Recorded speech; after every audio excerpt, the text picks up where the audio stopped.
In 3, 2, 1.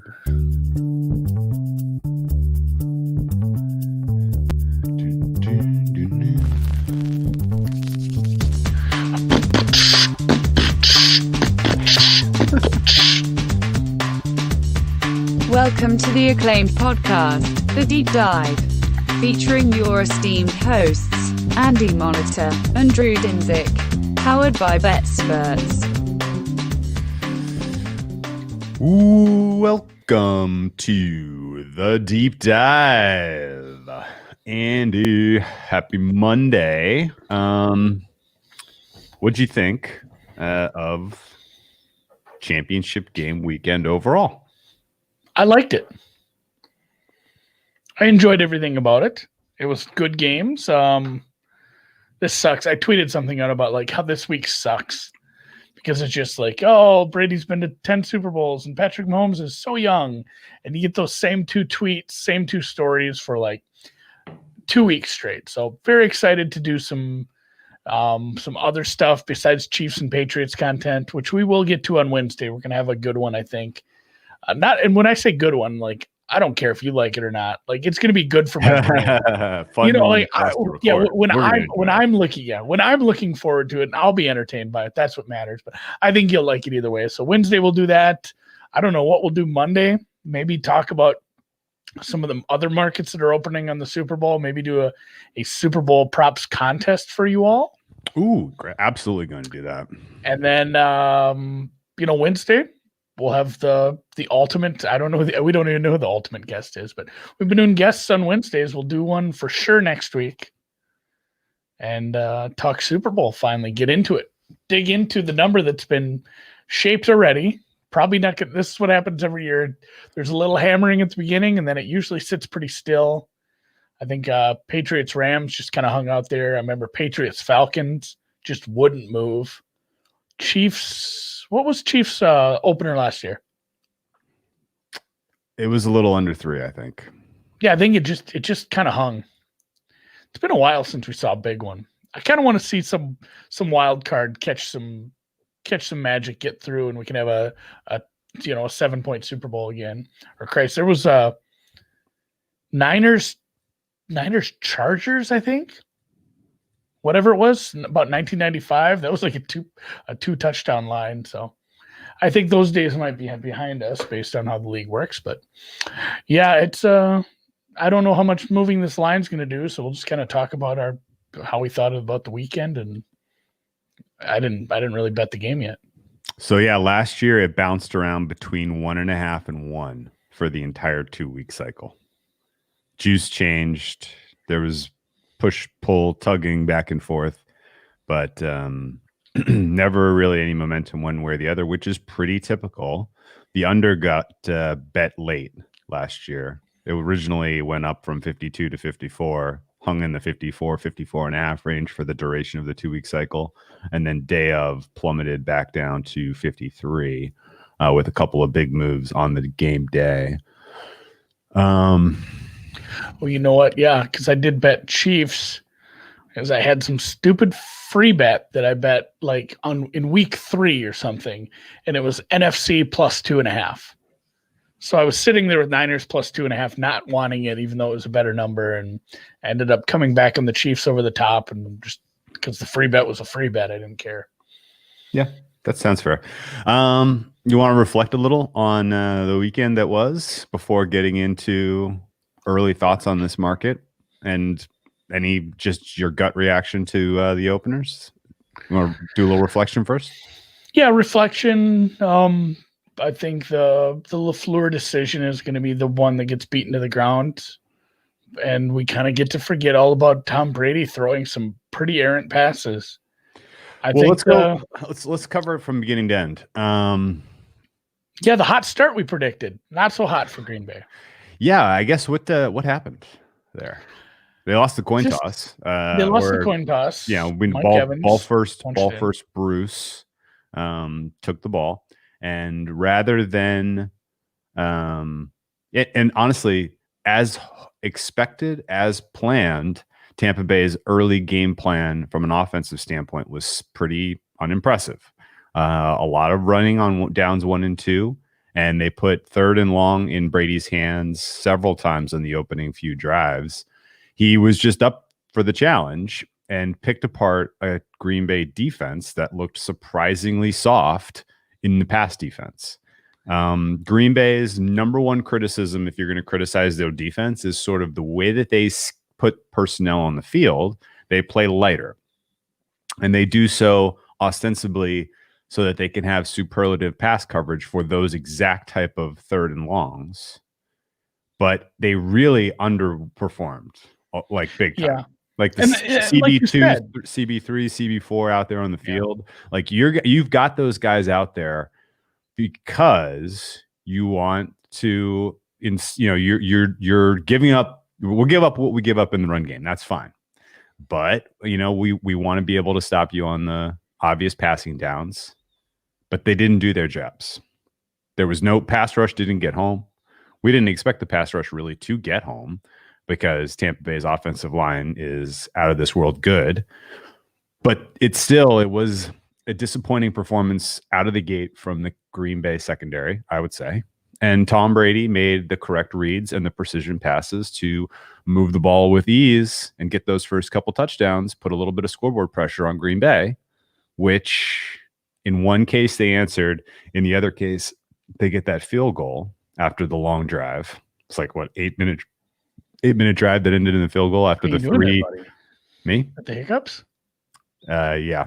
A little bit of lunch? The point you hammered on there, and maybe not hammered on, but the point you made that I think should be hammered on is they're bad against the run by choice. Yeah. And that's something that maybe does get glossed over. They choose to put that personnel grouping on the field. Everyone's like, yeah, they can be run on. Yeah, they're fine with getting run on. But the point of, letting another team do that, putting that personnel up, putting that type of defense out, letting them run is hopefully those plays are unsuccessful as far as how you want to grade successful 1st and 2nd downs.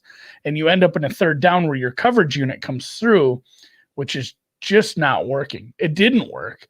The fact that even when they weren't unsuccessful, even when Tampa Bay was less than successful on these 1st down runs, the 2nd down plays, whatever they were converting every 3rd down. So like your whole game plan is to put them in 3rd down, let coverage take over and get the ball back. And if that doesn't work, you're dead. Not completely dead because you have a great offense, but you put the combination of your game plan on defense just wasn't working. You weren't able to take advantage of your coverages. They were converting 3rd downs and scoring. And then the offensive game plan just seemed to be lacking in not the whole game, but in key moments, whether it was the red zone, whether it was decision making, the possession right before the half comes to mind. I get that you had the 2-minute warning and you could run the ball there, but it just felt like, do you need to? Why? Why are you running the ball when you have the MVP? Granted, some of those secondary receivers aren't studs, but I didn't understand some of the play calling in some of the key moments. So I think just the combination of, and also part of the defense not working well, the personnel not matching up well on 3rd downs. I mean, Tom Brady played well. And even with Antonio Brown out, you have 2, 3, 4 really good receivers, and their backup receiving options are better than some of the guys you're putting out there starting at times. I agree with that. Braid caught a touchdown. Tyler Johnson probably should have had a big catch. He had another catch later. I mean, everybody contributed, and just it's that game. The game plan just went to shit in a hurry. Okay, so first quarter, I agree.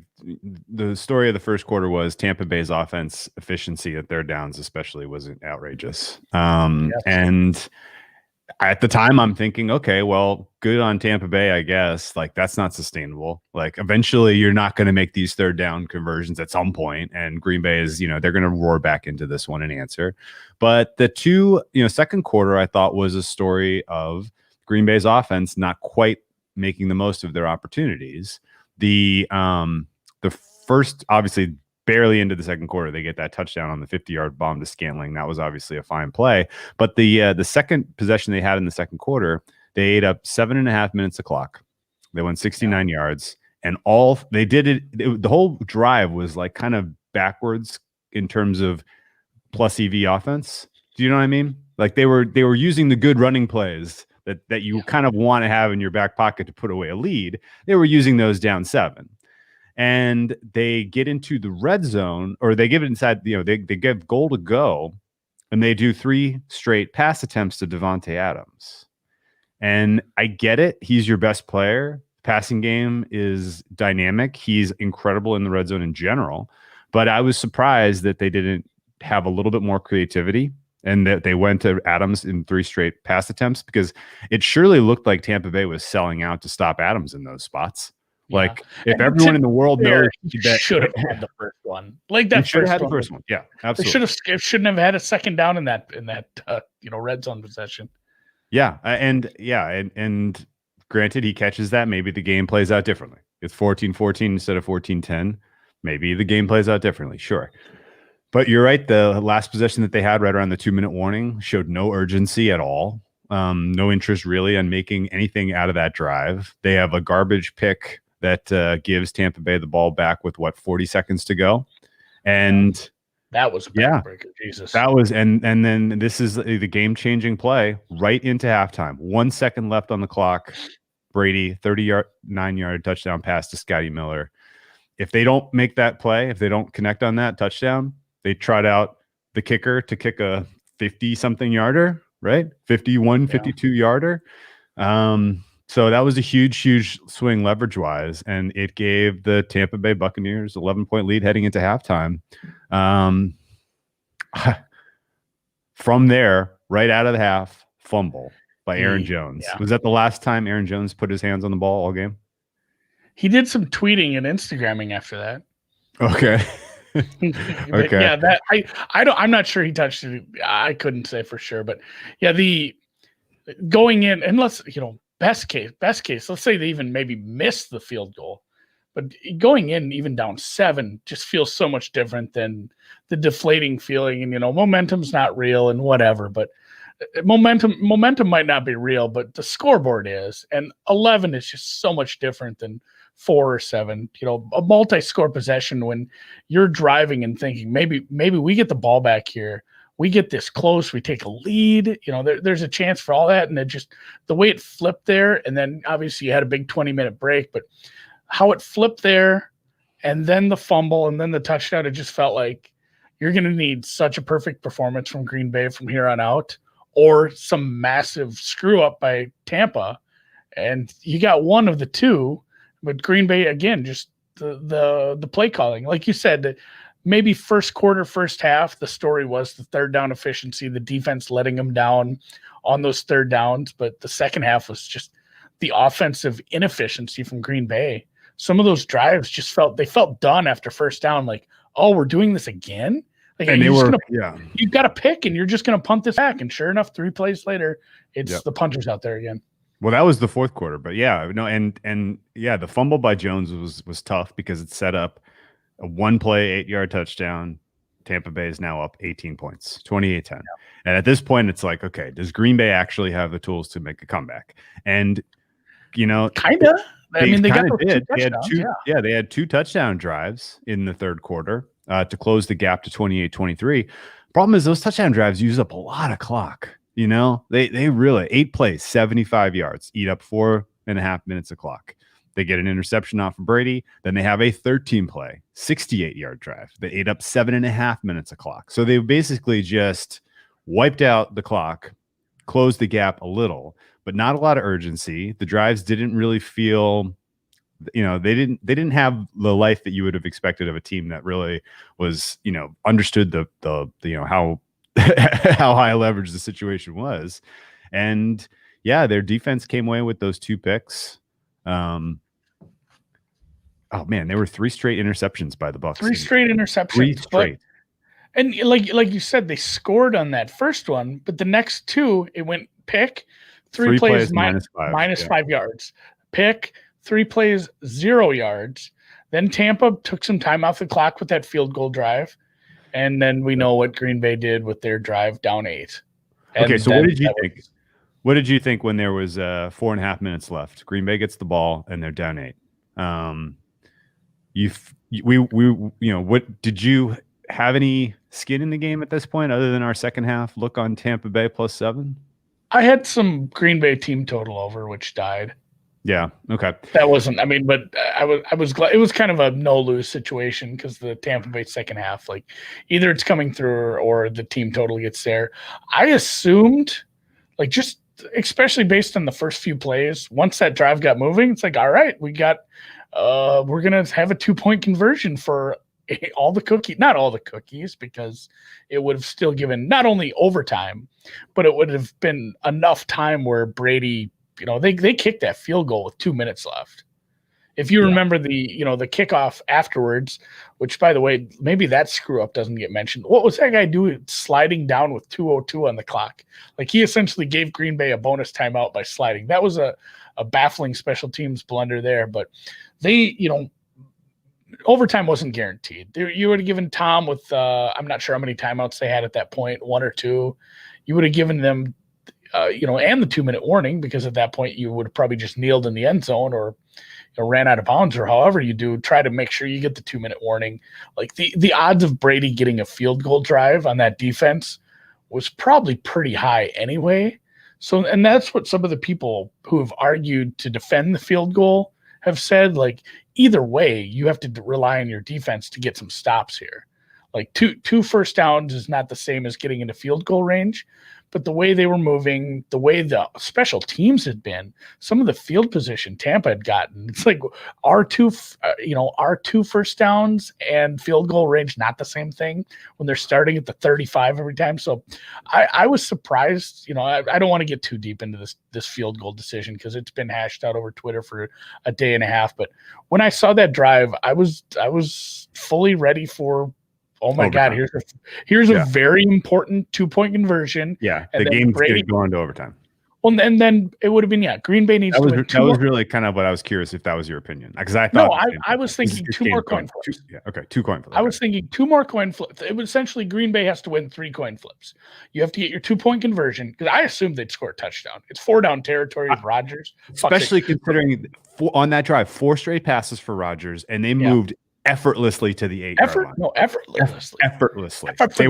Yeah. You blinked and you were like, "Oh my God, are they going to score too fast?"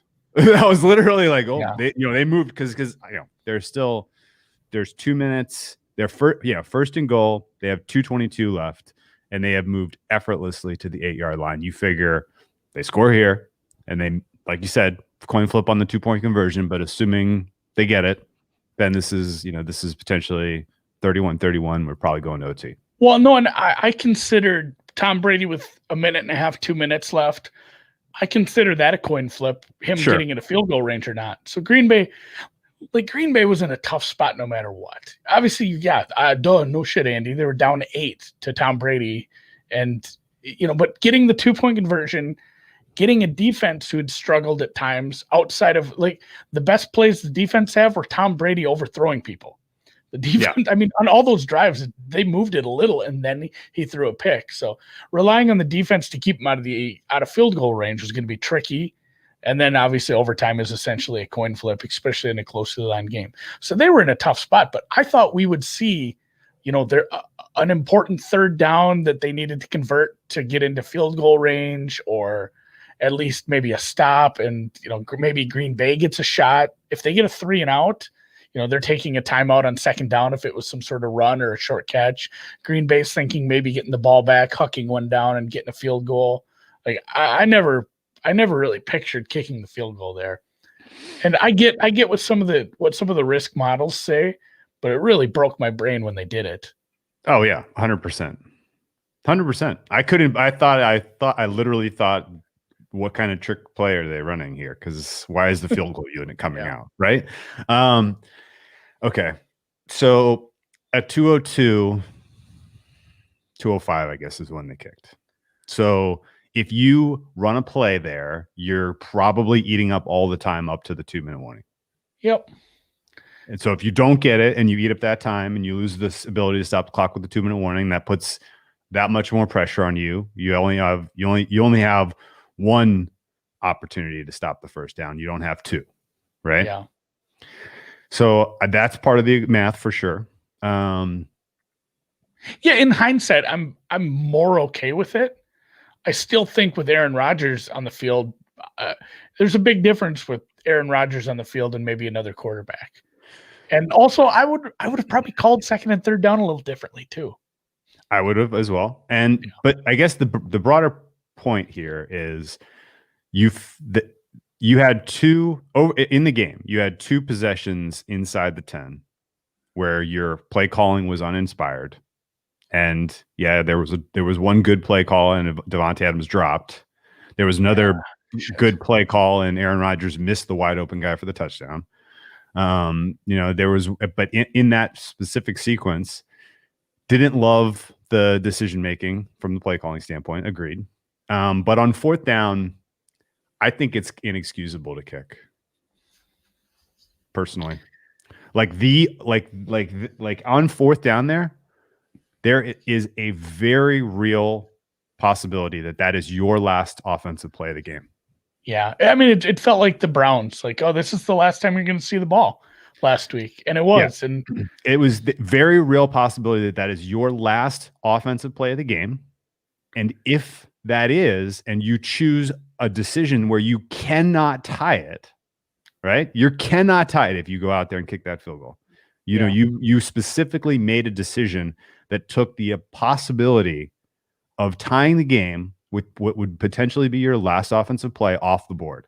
And that's where I completely lose anyone who's running any sort of math-based probability model on this.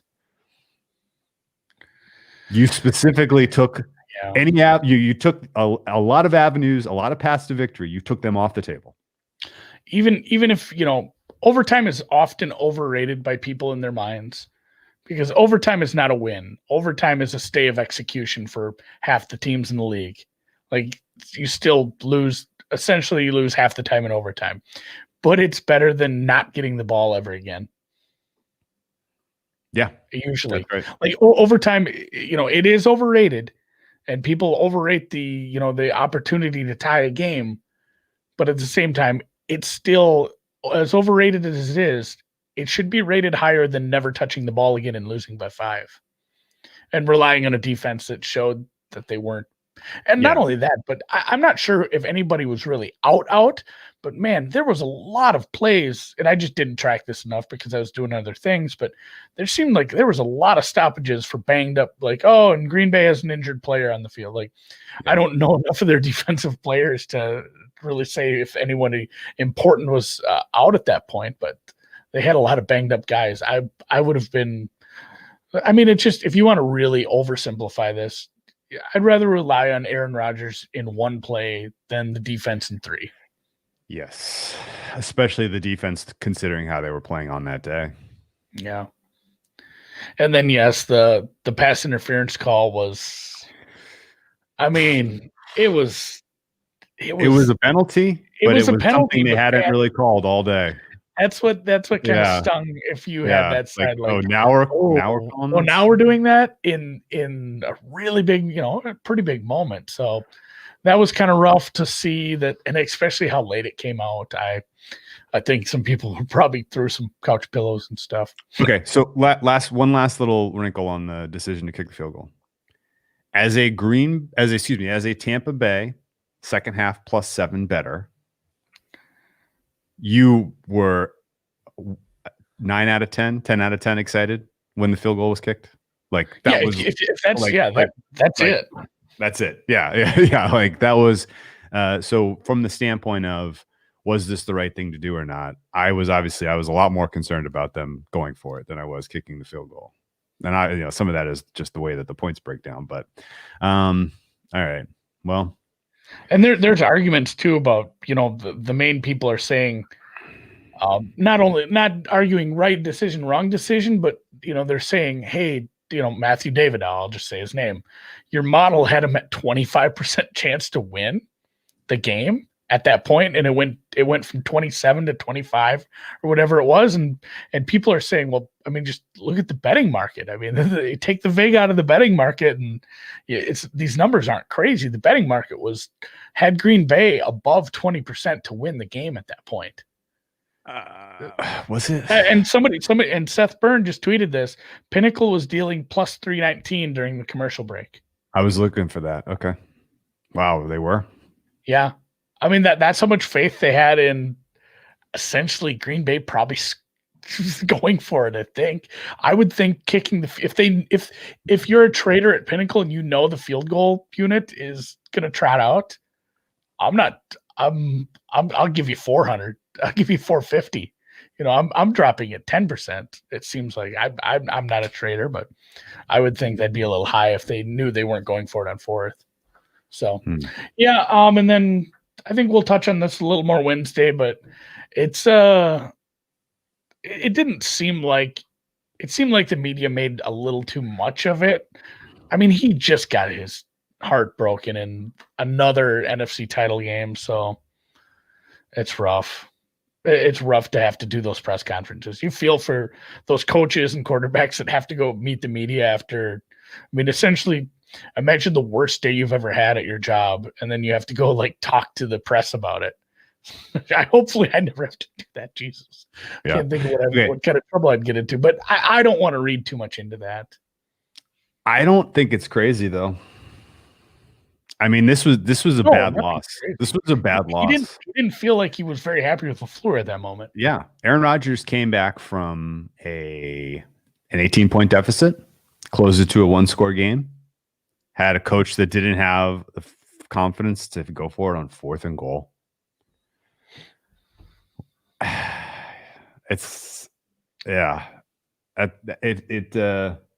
got 3 interceptions in the second half to help you come back, and you can't get it done. Overall, it was a very, very disappointing performance for Green Bay. I would agree. Tampa Bay gets through, felt a little gifted, even though they made the right plays in the first half to get themselves there. So 21 points in the first half. They got 10 in the second half and still managed to hold on and win. I noticed, you see Ben tweeted that, or Ben C Sports Arga in the chat, Brady's passing yards prop was 287.5, and he had 200 at halftime, and it stayed under. Wow. He'd had that. He missed it by 4 yards, whatever number he had, because he's feeling pretty good about this, and then it didn't hit. So yeah, props are tough, man. I mean, props are a volume play. If you jump into 1 or 2 games and play some props and you do bad, it's a volume thing. It's just like any sort of betting. You need to really get some sharp models and bet a lot of them. The people I see doing well at props play a ton of props. Yeah. What do you make of Tom Brady's performance overall? Obviously, he was great in high leverage moments in the first half. Great. Yeah. And then in the second half, do you want to hang some of the interceptions on his head directly? The receivers there was some tipped balls. There was some. The second one for sure. I believe it was the second one. The one he airmailed to, Mike Evans is tall, but he's not that tall. Nobody's catching that. Brady, you can see his language. He knew it was getting picked the minute he threw it. Yeah. Those are the most dangerous ones. The ones that you throw high across the field at that 10 to 15 range, there's always a safety back there just waiting to catch it like a punt. When you saw that go off his hands, your head flickered and there's got to be a Packer there. And it was a very easy pick. That was on him. Yeah, the tipped ones, you can't blame a quarterback for that. But again, it's a team sport and things happen. I mean, he had that work to his advantage the week before. Not all of Breeze's picks were his fault. So, okay. In a game they won by 10 points there, they were the beneficiary of some of those tip balls. Okay. All right. No, we agree. Overall, Brady gets a B for winning a title game on the road as a dog. That's the thing. He had the overthrow, a few bad moments like that, but third straight week on the road. He made every clutch pass he needed to make. Yeah, he made the big touchdown passes. He made the third down passes. He played on the road for the 3rd straight week as a 49-year-old man, just high on vitamin B in life. He played very well. Yeah. Okay. Nightcap. Didn't watch this one. I'll have you catch me up. So, when the Chiefs are in a high leverage game and they are down 2 scores, what is the move? Just keep betting it until it fails. Like we did this all through the playoffs last year. I almost felt like I was going to get caught with my pants down. Like this is the one time it's not going to go. But I'm just like, no, I thought about it too. I'm like, well, and we argued, what's the play here? The Chiefs or the over? And I'm like, shit, I bet both. Yeah, right. Yeah. And the over ended up getting kind of close. It did. It got a little tight. Needed some late garbage time scoring there to get that over. Okay. The opening, I don't really know what to make of. The Bills had some lucky breaks in the early going. A nice stop, a nice turn, a punt. The muffed punt. They were given some early breaks, and they weren't really able to take advantage of it. When you have, 4 of the first 5 drives or something crazy like that, and you only scores 10 points or 9 points, 9. Allen probably should have gotten picked on the first drive. They got the field goal. And he had 2 drop picks essentially during the game. Yeah. They were given the lucky, like, I'm not so sure this game was as close as it even showed on the scoreboard. I don't think there was some luck on their end, not only with the turnover, but the drop picks. One of them was, I don't know, he was probably at his like 20 or 30. I mean, that would have been a bad one. Eventually they did turn the ball over, kind of even that up, but some of those drives didn't look great. Diggs really didn't come through. I mean, his stat line looks a little better, but I mean, I think half of his yardage was on one catch on like the final drive that didn't really mean anything anyway. Yeah, Diggs had 6 for 77. He had that, and I think it was a 34-yarder on that like late drive. Yep, that sounds correct. I mean, Beasley was your leading receiver, unless you pick out Hill or Kelsey, which they play for the wrong team. Jesus, Kelsey had 118, and he was still 60 yards behind Hill. Amazing. Kelsey had 13 catches. Hill had that 71-yard break. I forgot that was a catch. I keep thinking that was a rush because he had the ball in his hands for so long. Yeah, right. Okay, so when you're Buffalo and you don't take advantage early, you're in trouble. You're a sitting duck. You just activated God mode Mahomes, who's now playing from a disadvantage. And they had virtually nothing on defense, the Bills, that is. They had nothing on defense to answer what the Chiefs had intended to do that day. Right? I mean, it was effortless, it seemed, at times for Kansas City to move the ball 50 yards at a time. The typical Kansas City kind of losing a little steam in the red zone didn't manifest at all. Kansas City scored on 2nd and 3 from the 3 with a nice pass. They scored on 1st and 6 from the 6 with a nice rush, and they scored on 1st and 1 from the 1 with a nice rush, all in the second quarter. So much for that Kansas City red zone struggles narrative. That went right out the window real quick. Should we count the narratives that went out the window? Starting at like week 13, 12, wherever, where it was they can't cover a game. The good plays aren't there anymore. Mahomes doesn't look as good this year. The red zone stuff has struggled.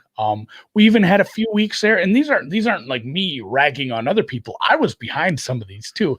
There were moments where Mahomes looked pretty bad, and all of a sudden he started throwing, bad interceptable passes. Not only, bad spots, but in the red zone, he had some turnovers and near turnovers. We were worried that they were just, a team that wasn't properly motivated. That came up a lot. They just won a Super Bowl. It's a bunch of young guys. Like all this stuff. And then even, the Brown team was weird because we had we knew that was what we circled and said that's where they're going to be vulnerable if they are. Yeah, coming off essentially a double bye. Rust isn't real, but motivation is sometimes a tricky beast, especially when you've been to the mountaintop, you've gotten the trophy. There's not that us against, we didn't quite do it last year. We hosted and we got beat by the Patriots. You didn't have that added like chip on your shoulder. As good as they were in 2018, you still had a little, we could taste it. We weren't quite there. Now it's like, we already did this. We've been on this ride. We want to wait in line again. But Christ, they looked ready to go. Kelsey is passing Gronk in my mind as far as a career. Wow, Probably, really? I mean, he passed him already. Wow, I think so. Kelsey? Gronk's been hurt more. They're both the kind of guys that get banged up just because of the position they play. But some of the games he's put together, Gronk in the red zone is still a god. Like if you give me prime Gronk and prime Kelsey at like 4th and 15 from the 15, I'd probably still take prime Gronk. He just does that thing where like nobody can cover him and they all know it's going to him and he still catches it right up the seam. Yeah. Okay. Kelsey went God mode, reeks crazy fast. Mahomes didn't look hampered by the foot injury. I mean, I saw a comment said like, "Oh, it was terrible that the league let him play." He didn't rush a lot, and I think that was probably by design. But at the same time, he didn't look hampered when he scrambled. He looked fine in that. You just mean operating in the pocket and breaking. Operating in the pocket. Yeah, we didn't have to see him sprinting a lot, which is I was worried about that because we saw that before he got knocked out of the Browns game. Even just operating within the confines of the pocket, he looked a little wobbly on that. Like you could tell that foot he was favoring it a little. So I think that's fine. Give that 2 more weeks. You're cool. I saw an asinine comment about how the league let him play and they shouldn't have let him play, and he definitely was still concussed. I'm like, I don't know. What? He seemed pretty with it. Like I didn't. Especially, and then he gave a speech. I mean, he was not concussed anymore.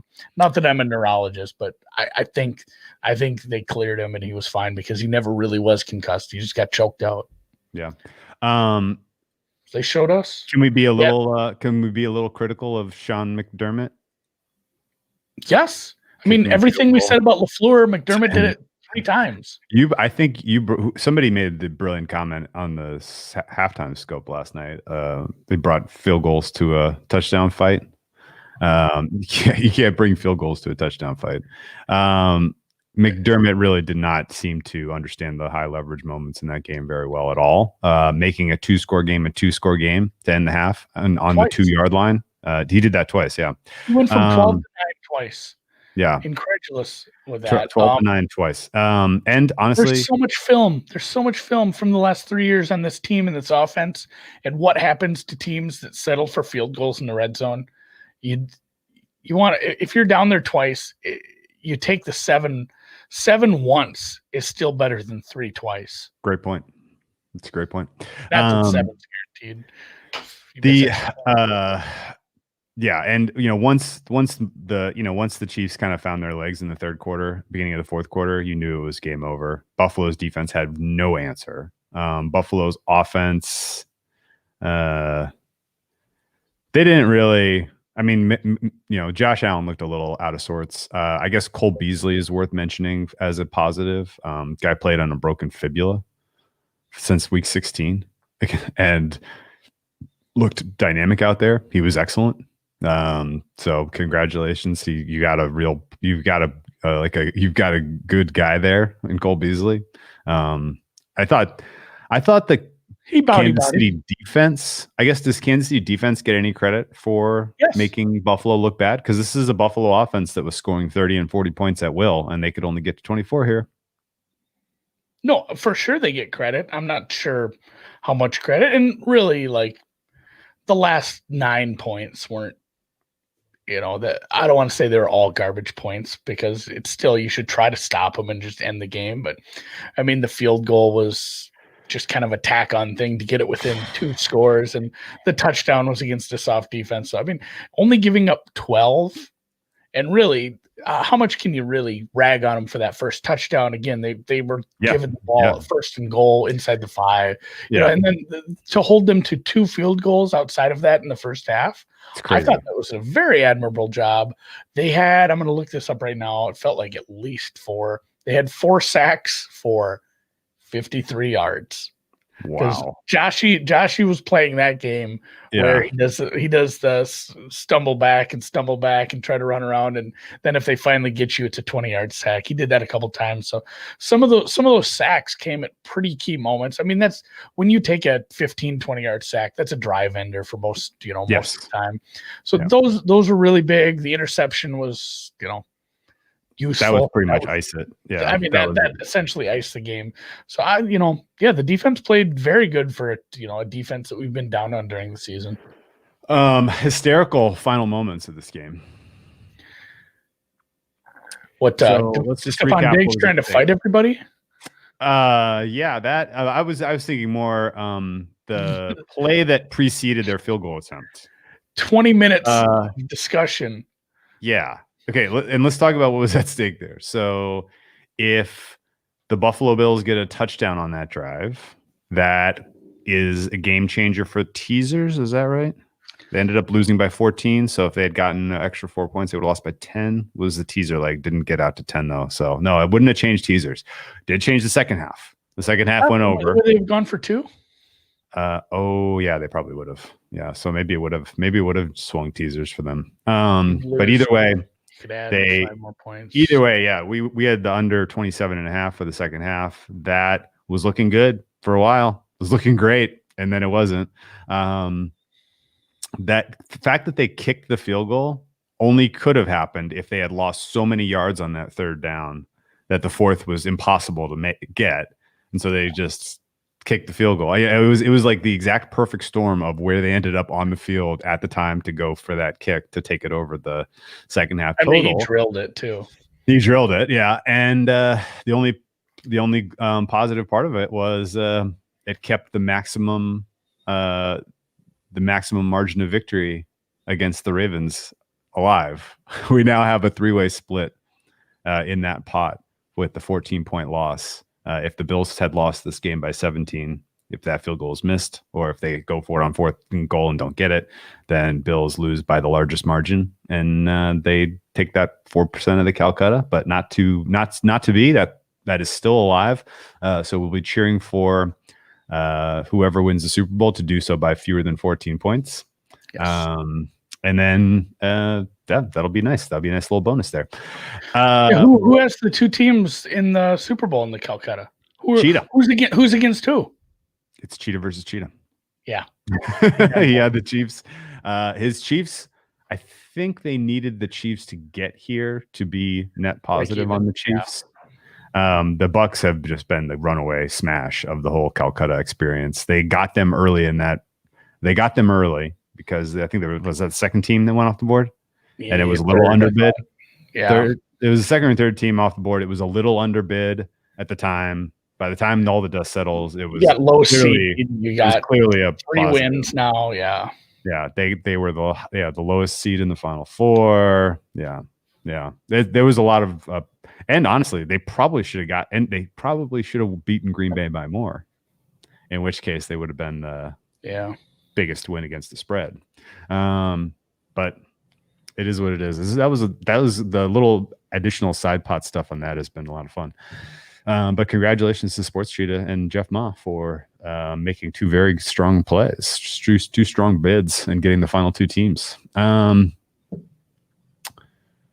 Any other final thoughts on the Buffalo Bills season, the Kansas City Chiefs in that game? The Chiefs. More of a discussion for Wednesday. I guess. In hindsight, was there an actionable angle on the fact that the Chiefs were more experienced in that moment and played a little cooler, calm, collected, and the Bills were I brought it up last week, and I felt silly bringing it up because it felt like a real several blocks down Narrative Street. Sure. But the Josh Allen in a huge moment. I mean, he did make the playoffs last year, took a decent sized lead in the playoffs, lost the game. Yep. And, so we got rid of the debutante status. He made it to the second season with an even better team. They added Stephon Diggs. He's been avoiding the blow up plays, the horrible mistakes. They got a nice win over Indy. They got a nicer win over Baltimore. And it felt like maybe he wouldn't be jittery, but it felt like maybe the moment was too big. Because that's a massive moment to go to the champ's house in the AFC title game at your age. And granted, yes, it's Patrick Mahomes is also very young. You'll hear about that a lot this week. But I mean, it's his third straight AFC title game. He's won a Super Bowl. He's had multiple 3 or 4 win seasons in the Big 12. He's done it all already. It's wild how much he's done. And he could not do anything the rest of his career. Just win the division a couple more times, never go back to the Super Bowl. And it's like, fuck, he had a really good career. More Super Bowl. I mean, sometimes it's where you land. I mean, Dan Marino never won a Super Bowl. It took Elway till he was like 37, man. I mean, Favre has won. It's crazy how it just sometimes right place, right time. Aaron Rodgers has been to one. Aaron Rodgers has only been to one. It's really something, he's lucky for everyone involved. They've done the right thing. I think there's a lot of similarities between Kansas City and Buffalo and Cleveland as far as how they're building the teams, doing it the right way. It's just Kansas City had a head start, and they have a better quarterback than you. So you've got a couple year head start. Quarterback than everyone. Yeah, they have a better quarterback than everyone, and they got a 2 or 3 year head start on this. And truthfully, Andy Reid was doing this stuff with Alex Smith. And he had an 11-win season with Alex Smith a few years back. They won the division a few times with a much lesser team. They have a better coach, they have a head start, and a way better quarterback. So it's gonna take something for these other teams to get over the hump. But I think we're gonna be entertained for years to come with the 4 young quarterbacks that we saw in the AFC divisional round there. Yeah. Lamar, Baker, Patty, and Josh. Hopefully we get a couple more here coming up, and we could have some really good playoff matches in the AFC. Yeah. The NFC has a lot of old quarterbacks. Yeah, they got some young guys too. But you're right. Cousins, baby. For now, they have them. They're going to have them all retire. All right. I think that's fair coverage of looking back, reflecting. Now, looking forward, a couple of important injuries here. Eric Fisher, done with an Achilles for the Chiefs. Yeah, that's big, especially with the offensive line. Now you have Schwartz, and Fisher now.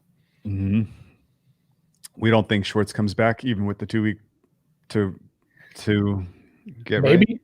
I haven't checked into that, but I didn't think it was hopeful. That would be big. Get one of them back. I mean, they say Fisher's done. He ripped an Achilles up. Fisher's for sure done. But Schwartzy, he may come back. I don't know that I'm going to bank on it. We think Mahomes will be fully healthy. Mahomes' weapons, Kelsey's still absolutely just no way to match up with him. Tyreek Hill, not going to be easy for Tampa Bay to match up with. Chance at Sammy Watkins playing, so that would be something. But yeah, and here's a couple things. I mean, Reed said likely Schwartz. It's not likely Schwartz is back. Okay.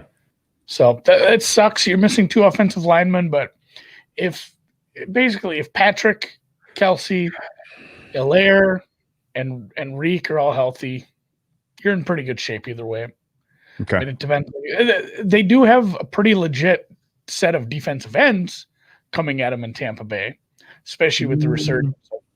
They've played well. JPP has had a good year for a washed-up old man. Yes, 100%. They've had good luck with their pass rush. It's a better pass rush than they faced against some other teams they've played this year. So you'll be missing both your tackles. A lot, though. Just let them go around and watch Patrick step up and kill him. You know what else they do a lot in Tampa Bay is blitz. Yeah. Who handles that really, really well is Pat Mahomes. He doesn't handle it well. He embarrasses you. Yeah, he embarrasses you. It's a bad idea to blitz him. It's not like, hopefully this works one time. No, it's a horrible decision to blitz him most of the time. It usually ends up a big gainer. I do believe Winfield should be okay for that. I mean, he was out there warming up, doing drills, and they said your ankle just isn't ready. Okay. So I give him 2 weeks, I would think. Even if it's a high ankle, if he was close to playing on Sunday, he should be playing 2 Sundays. Okay. Okay. That makes sense. I think. So What did you think of the market? We saw a number hung before the games were played. That was Kansas City -3, -106, over under 55.5. Bookmakers were taking 2K on a side and 1K on a total at that time, and not a lot of action. In fact, it seemed like, yep, you put up pretty decent numbers. They open up in general. It was open up to flat 3 pretty much everywhere, and it didn't really move. No, it's fine. They're fine. The totals, we said there was one that had a weird high total, and we said if that's what they're going to do, that's going to get bet down, and the total has been bet down. So, I mean, anybody who opened like 57 and a half, that got bet down. We're seeing 56. It's probably these are kind of boring markets. Not only are we 20 weeks deep in price discovery, but they're very good at setting these, and they're not great at, they're taking enough money usually on both sides where they're not too worried about coming on or off a number. They can sit here and take this all day. And some books, not every book, I've actually seen some bookmakers discuss this. Some books will just say, well, we're fine not adjusting because of where our future book sits as far as the liability on either side. And some will factor that into the line. But at the same time, you can't factor it too much, because if you're off market, you're going to get hit by somebody else. So usually there's a pretty heavy market consensus. These don't move a lot. And unless there's some weird injury, I don't see this doing much for 2 weeks. That's why God invented props. What do you think about the fact that a place like Chris is asking you to lay -125 if you want to back the Chiefs at 3? Well, don't do that. Like Chris is basically telling you it's 3.5 almost. If you want to bet Kansas City, go do it somewhere else. Yeah, that's a good point. You see that sometimes where it's like, we're not going to move the number, but we're going to index this until you just stop betting it. Or like, if you want to bet it, we're going to make you pay. Like you're not going to get away on the cheap here. So yeah, if you want to bet Kansas City, I shouldn't say everybody has the same number and you shouldn't shop around, because there's definitely some good value if you do shop around and find something with a lot less juice. I bet if you looked around at the market, you could find something where you could probably find an off-market 3 flat. So you won't find Kansas City as a dog. No. Remember that tweet? No. Yes, I do. Yes, that was not correct. The Tampa, I guess so for reference, it's Monday. It's 2 weeks away. Chris is writing 25K already on these markets, which is pretty amazing. The totals market, they are not writing as much. Well, they never do, but give me a number here, guys. What are we doing here? Oh, they're not even going to tell me. Bet online is at 3.5. And actually, Chris, if you wanted to bet Tampa Bay at 3.5, you can do it for -114. Do you think they are just going to consistently write -114 plus 3.5s and -3, -125s all week? Probably. They're just gonna write big ass juice on these both sides all week. They'd be fine. I'm sure they'd be fine with that. And hope that Kansas City wins by 3. Or if they can have a big hold, if they have a big hold and Kansas City wins by 3, they'll be feeling fine. And again, you don't know what their future books look like. Like there could be some big liability on both sides. Kansas City wasn't a big number, but I'm sure plenty of people bet them. And I don't think the limits are high enough to say that there's truly a big liability either way in the futures. Well, I would think the other side is where I'm thinking. Just because they were such a big number preseason, if they took a couple of decent sized bets where it's, a factor of, this bet wins like 3 max bets at our book. Yeah. Like that's not fun. Yeah. So maybe I don't think you could probably have a big liability on Kansas City unless people kept parlaying it with stuff or just continued putting it in or, the books that do let you parlay futures. So it would be tough based on their low price, but there could be a liability on Tampa. Actually, yeah, no, I guess the way that bookmaker is stacked up, they're at risk if KC wins by 3. So they're going to write a lot of Tampa Bay 3.5s, and they would push all of those 3s for KC. They're not going to, I don't think anyone's writing 2.5s for -147. That's crazy. Kansas City's money line -173 seem fair to you? Sounds a little. That's high.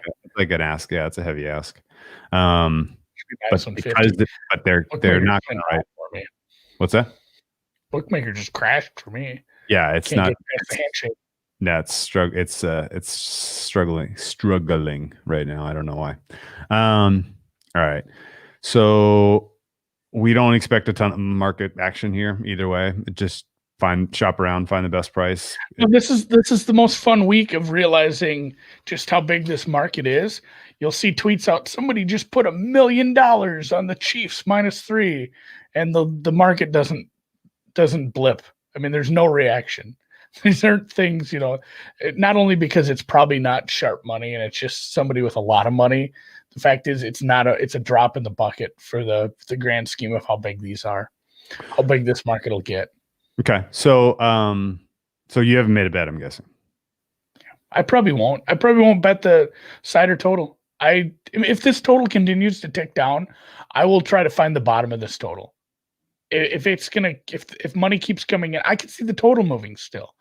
But I wonder if some of these under bets, I don't want to say head fakes, but if this total moves enough, there'll be people that'll buy back, and it's hard to find a middle up there in the 50s, but if they can give a decent enough spread, some people might try that. So I'm gonna wait and see how low the total goes and see what I can do with that. But for now, yeah, nothing for me. There's so many props and other angles to look at. Like we talk about this on like a Saturday of college basketball when there's 150 games and sometimes some things slip through the cracks, or if you're betting, any derivatives, they're not worried about keeping those lines as sharp because the limits are lower. It's the same thing when they put out 10,000 Super Bowl props. There's going to be some bad numbers on some of those. There's going to be some silly lines. You see it every year. There's going to be somebody that's going to figure out the Pledge of Allegiance, the Star Spangled Banner time, and you watch. I bet on the Pledge of Allegiance at the inauguration. Did you? Yeah, I lost, but I cashed on Biden kissing his wife at +350. Oh, good job. Thank you, Jill. Anyway, but and you'll see that move like 10 seconds in a couple hours when the info gets out. Yeah, when the info leaks. Yeah, and that's the thing. Like, if you want to take the Bucks, I don't hate taking a straight up money line. Now, I mean, it'll lose, but you'll feel better about it. You won't pay juice. Kansas City. So Kansas City -3 is a fair number in your opinion? I think so. It's not the number my power numbers are going to come up with, but I think it's a fair number. Last point, and I think the answer is no, because I think only rich people are going to this Super Bowl. I don't know if there's a big home field advantage that people like, oh, it's the first home Super Bowl. There's no home field advantage.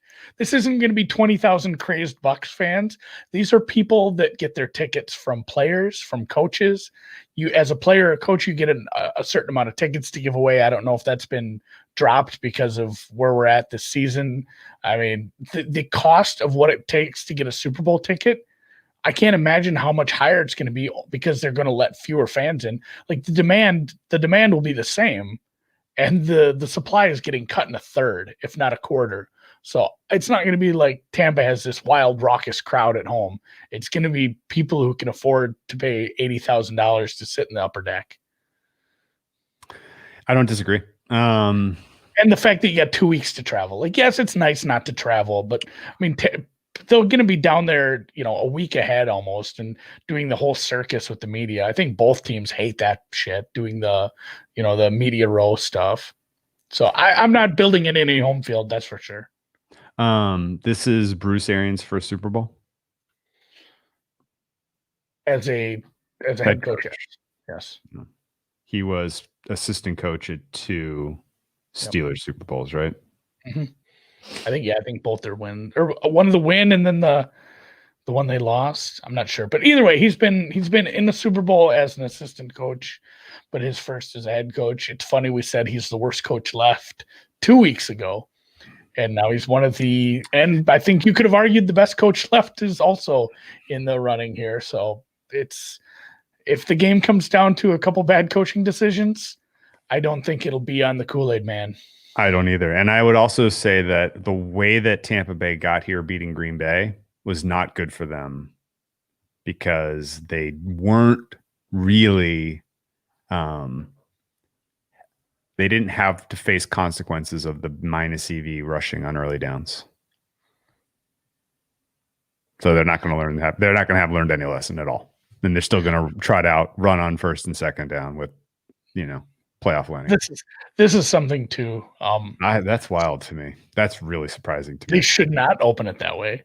No.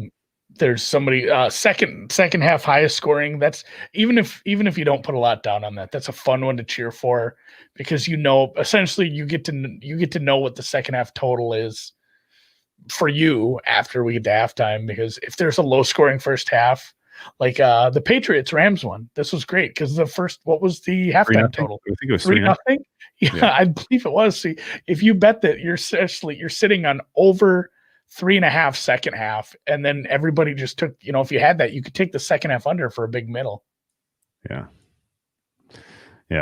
No,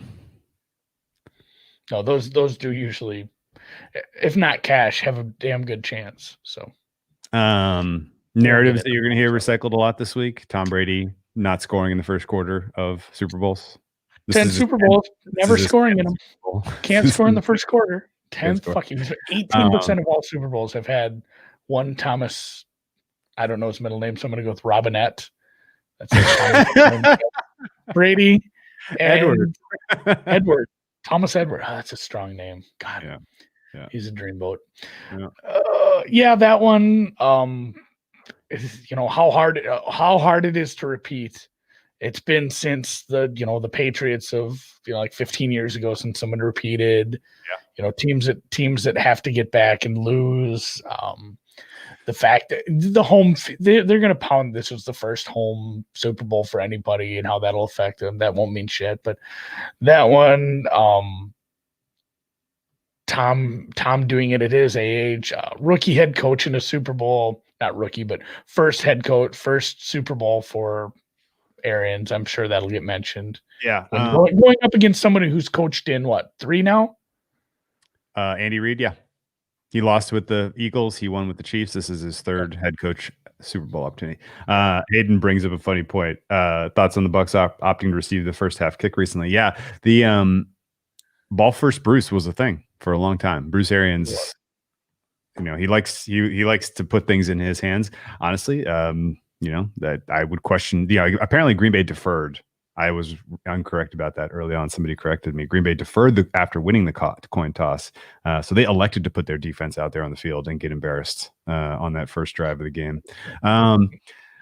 Narrative we won't hear. The MVP has never won the Super Bowl. That continues into perpetuity, because Aaron Rodgers was not even going to be in the Super Bowl, let alone win. I guess the one that will suck. You know who sucks for? This sucks so bad for State Farm. Can you imagine getting Rodgers and Mahomes? Or is it Farmers? Ooh, am I saying the wrong? State Farm, yeah.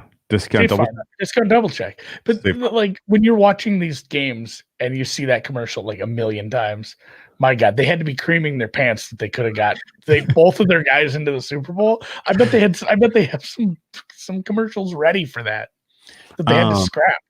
Those are going to some faraway country like the Buffalo Bills AFC Championship t-shirts. Yeah. Another interesting wrinkle that is probably going to be brought up a lot. Tom Brady versus Pat Mahomes. Some of the past head-to-heads. A lot of fucking points. A lot of points. A lot of points. I think their one head-to-head This is a rematch of a 27-24 win by the Chiefs in week 12. That one went under. I watched, and in fact, I watched the 20. What did the betting market do in that one? I can't remember. I'm sorry, go ahead. You watched the 2018 AFC title game? Yeah, I just watched the 2018 title game with I was joking with you. I was DMing you. I'm like, oh man, I think they left too much time here. Because in the overtime, it's like, God, this was such a good game. We've had some good between that. Going down, was it the Titans game where they were down again? Oh, we're down to the Titans, and they come back and blow them out. Who was it? The Jaguars screwing it up a couple years ago. You felt like, oh my God, Blake Bortles is going to the Super Bowl. What are we doing? What is life? And then they screwed it up. Like, there's been some really good AFC title games. So, and this one, I mean, it was fun because I won my bets. So I don't care if it was blowout. So just real quick, the Sunday, November 29th meeting between these two teams opened at KC -3. Off of the opening number, there was a flurry of Tampa Bay action that pushed this down to KC -2.5. Eventually, the betting market came in hot for Kansas City and pushed this up to 3.5, at which point in time, there was a lot of enthusiasm again to take Tampa Bay at +3.5. So the books got middled on this one the first time around, with it landing on 3. The total in the first game opened at 54, off the open bet up to 56, at the close steamed to 59. That was a big move right at the close, from 56.5 to 59. I wonder if that's a bug in my scraper. We'll just say it closed at 56.5. I think that was pretty much market wide, and it ended with 51 points, so it went under. In that particular game, Kansas City was in control the whole time, and honestly, it only came down to a 3-point game because Tampa Bay scored the last 14 points. Yeah. The fourth quarter was Tampa Bay 14, Kansas City 0. So Chiefs were literally running out the clock. They needed to convert some first downs on the ground to put that one away. They did. And they win by 3. In a game that they absolutely should have covered the number. Absolutely. On the road. On the road. Was in Tampa. On the road. Tampa. Yeah, this is not the first time they've played Tampa in Tampa this year. First time. Not the first rodeo. So. Yep, that's funny. Honestly, yeah, if I bet anything here, it likely will be an over. It's basically a mirror. The market has settled on the closing numbers for that market almost immediately. And the only differences would be injuries and availability of some players, right? We think Antonio Brown's going to be back in this one. I do think he'll play. I think we need to try to use what little influence we have, like the people did with GameStop. Like, can we get enough people fighting people on this game to bet this total down to like 54? Like, we need to GameStop this thing so we can get 54. Let's GameStop it. Yeah. I mean, in reality, this is going to be a good live betting opportunity. This game, Chiefs get a lead, play the under. Bucks get a lead, play the Chiefs in the over. Right. I can get with that. Yeah, I'll probably. I don't want to say I'll probably live bet, because I will. I will live bet. I think that's probably how we should approach any kind of pregame action, pre-flop, any kind of pre-flop betting. It should be done in the context of a live trading strategy in game, because there's going to be some ebbs and flows. It's a game of runs, Andy. It is a game of runs, especially when Kansas City gets down. So, yeah, I like, unless this total comes down, I likely won't have any pregame action. It'll be live betting and an S load of props, an S load of quarters. What do you want to call them? The boxes, the game where you buy a box. I'll do like 10 of those. I'll be in a bunch of contests, like enter any contest you can find. There's so many better ways to get action in this game. Hey, did you get any speaking of getting action on this game, you don't have anything yet? Nothing? Not even any of those promos? None of those Pat Mahomes at 3-1 to win Super Bowl MVP that we talked about last week? No? I don't think I put that in. I can look. Okay. Like, Those That's weren't. That's looking pretty. Yeah, solid. that's pretty enticing. I guess I did take Mahomes 3-1 Super Bowl MVP before last weekend's games. I have a very small position on Kansas City to win the Super Bowl. When we did the MVP bets, plus 450. I split my money half on Mahomes to win the MVP, half on Kansas City to win the Super Bowl. So I have a little bit on 4.5. If they had given away an AFC Championship game MVP award, would Mahomes have gotten it yesterday? Boy, you'd have had to think about those receivers. Tyreek had a lot of yardage. I'd have still given it to the quarterback because that's how I live. Do you think you would have gotten it though? That's what that's becoming more what I'm asking, because I could see the same sort of box score, right? Mahomes 300 yards passing, 3 touchdowns, and Tyreek Hill with 11 catches for 172. Still, I would have given it to Kelsey. I guess he only had 9. He had 9 for 172, and Kelsey had 13 for 118 and 2 touchdowns. I guess it's 13 for 118 and 2 touchdowns. If he does that in the Super Bowl, does that supersede whatever Mahomes is in his MVP number or his MVP possibilities? Do I need to go start grabbing some protection on this 3-1 or just let it ride? So let's say all the other touchdowns are rushing touchdowns and Mahomes throws 1 pick, maybe. But if Mahomes is 4 total passing touchdowns and a decent stat line, it's still hard to overtake a position player that's not a quarterback. And then, here's a good point by Hayden Winks again. It's hard to get Tyreek some votes, man. Yeah. I feel like people don't like him. He's not well liked among the media establishment, that's for sure. So maybe I'll just grab some Kelsey 10-1 or whatever, 12-1, whatever best price I can find. What do you think a fair price on Kelsey is? That's probably fair. I don't know. These are hard markets because they're if you want to do that, why don't you just play some Kelsey over props? Okay. Because you can get both. He can have a great game and you can still win your MVP. Okay. I like that strategy better. It might be a better hedge to bet some Kelsey and Reek over, but those are going to be high though. Parlay them. Cut the juice. Okay. I guess you're not gonna. You haven't broken anything down in the prop market yet, I'm guessing, right? No, gosh, no. I'm I haven't really seen anything today. This afternoon's going to be for golf and basketball. I think my only basketball game might have got corona today, so the streak lives. Okay, cool. The streak lives. All right. Yep, Alcorn State is postponed, but I will be probably later this week into this weekend. I'll be looking heavily at the prop markets. It's going to be a lot of fun. Fantastic. I'll start to formulate some theses about different types of game states. I think the prop market is going to be a hard handicap because, like I said, the game flow goes one of 2 ways here, and they have very divergent box scores. Yeah, you have to have a thesis. You have to have a thesis about the game, and you almost have to have 2 and see which ones overlap. Yeah, that's really well said. Save that for the Propcast. Save that for the Propapalooza. We're never saying that word. Propapalooza is dead. That word does not happen. It's dead. All right. Well, I'll catch you on Wednesday when we talk about all the other teams that aren't in the Super Bowl. Sound like fun? Yep.